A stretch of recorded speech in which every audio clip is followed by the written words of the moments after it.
And then hepatitis B is sexually transmitted.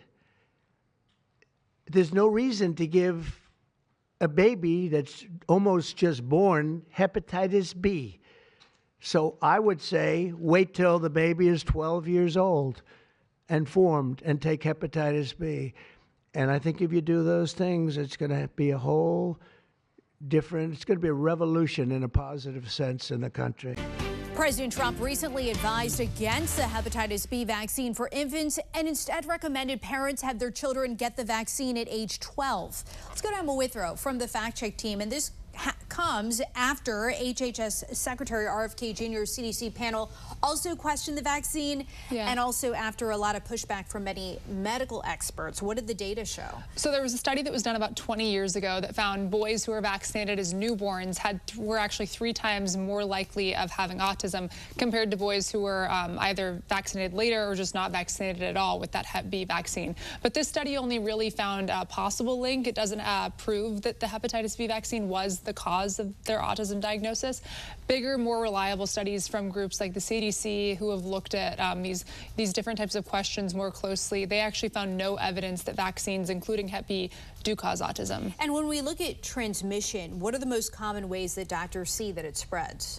So it sounds like hepatitis B is transmitted through blood and bodily fluids. So unless a child's born with it, the main ways they get it are through sexual contact, sharing needles, like in terms of drug use, accidental needle sticks, whether it be in a healthcare setting or whatnot, really just all of those types of things. That's all according to the Mayo Clinic. All right, so and there's numerous ways, some you might not have thought of, that this can spread.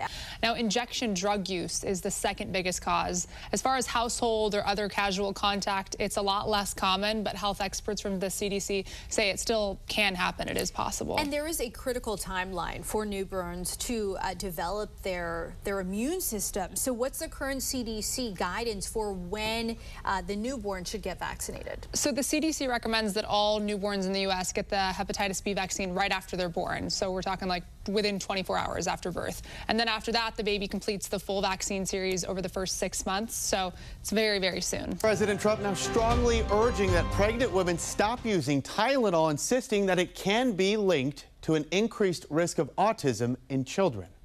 Don't take Tylenol. There's no downside. Don't take it. You'll be uncomfortable. It won't be as easy, maybe. But if you can't tough it out, if you can't do it, that's what you're going to have to do. You'll take a Tylenol. Now, the maker of Tylenol strongly pushing back here tonight, saying in part, quote, that the pain reliever is, quote, the safest option for pregnant women, and that without it, patients may turn to riskier alternatives. First of all, I'm worried that some women might end up taking ibuprofen, for which we know there are real risks. Now, Health Secretary RFK Jr. did not offer any new research on this here today. He announced that the FDA will start notifying physicians to begin a safety label change for Tylenol. Several studies have already looked at any potential links here, but experts say the science behind the theory so far is not firmly settled. Let's take a look at the numbers now. The announcement comes as new data from the CDC shows autism is on the rise. About 1 in 31 children born in 2014 have been diagnosed with autism. That is up from 1 in 36 just 2 years earlier and nearly 5 times higher since the CDC first started conducting autism surveys in children born in 1992. The disorder is over 3 times more common among boys than in girls. President Trump and members of his administration said there's been major progress when it comes to finding the root causes of autism, and they're pointing the finger at Tylenol. Let's go to Emma Withrow from the Fact Check team. So Tylenol's maker is refuting this. Emma, what research did the White House use to come to this conclusion? So backing up just a little bit first, so the new health guidance recommends that women who are pregnant should not be taking acetaminophen, which is the active pain-relieving ingredient in Tylenol. So the White House cited a number of research research studies from the Nurses' Health Study, the Boston Birth Cohort, and also Johns Hopkins. But then at the same time, the FDA released a statement that said, quote, a casual relationship has not been established between Tylenol and autism. So a lot of mixed opinions here. So break down some of the findings of those studies and how they were able to come to that conclusion. Yeah, so I dug into the Johns Hopkins study, and they looked at the umbilical cord blood from around 1,000 babies and found that the ones with the highest levels of acetaminophen were about 3 times more likely later to be diagnosed with autism or ADHD compared to the ones with the lowest levels. So the researchers say that there's this shows a strong association, but they also at the same time stress that it doesn't prove Tylenol causes these conditions and that they need to do a little bit more research. Another study, though, published in JAMA looked at 2.5 million Swedish children, and it also contradicted these earlier findings. So like I said earlier, a lot of mixed opinions on this, and we're going to have to wait and see what continues to come out. Take you live to Capitol Hill tonight, where senators question former CDC Director Dr. Susan Monterez. Here she testifies how her vision here of what exactly led up to her controversial firing just 29 days into the job.